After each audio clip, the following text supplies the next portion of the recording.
ఈ రోజులకు చెత్త అవన్నీ ఇలా మురుకోపల్లా తయారైంది. గడిచిన 10 సంవత్సరాలు ముట్టుకున్నాం లేదు, 15 సంవత్సరాలు వాళ్ళు. మీరు సర్పంచులు, ఎంపీటీసీలు మీకు ఇంట్రెస్ట్ ఉండాలి. ఇప్పుడు ఎన్ఆర్జీఎస్ వాడుకోవడం అని చెప్తుంటే మీరు ఎవరికి పట్టకుండా ఇక్కడికి వచ్చి మాట్లాడి వెళ్ళిపోతే ఉపయోగపడలేదు. మీకేం పని ఉంటే నాకు చెప్పండి, లేదా అందరూ చెప్పండి, మీ మండల ప్రెసిడెంట్ చెప్పండి. ప్రజాప్రతినిధులుగా మనం ఎన్నుకున్నప్పుడు మనం పూర్తిగా న్యాయం చేయాలి.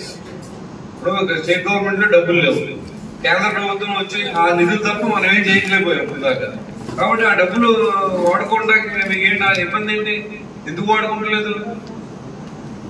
ఊరికి ఉపయోగపడి పని చేయించండి. ఊళ్ళో చెరువు ఉంటది, చెత్త పట్టుకెళ్ళి చెరువు గొడవలో పడేస్తారు. దానిలో పడేయడం కాదు, అసలు ఎన్ఆర్జీఎస్ వాడుకుంటాం అది నీట్ గా చేసుకోవడానికి. దాంట్లో మనం కొబ్బరి మొక్కలు వేసుకోవడానికి, లేదంటే కూడా మామిడి మొక్కలు ఏదో ఒకటి మనం డెవలప్ చేసుకుంటే అవుతుంది. అంతేగాని ఏదో ఇది ఇవ్వకూడదు, ఇది ఇవ్వచ్చు అని ఏం లేదు.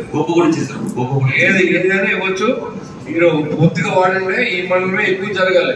లాస్ట్ ఇయర్ కంటే దీన్ని డబుల్ అవ్వాలి. లాస్ట్ ఇయర్ అంటే దాన్ని డబుల్ చేయండి ఈ సంవత్సరం.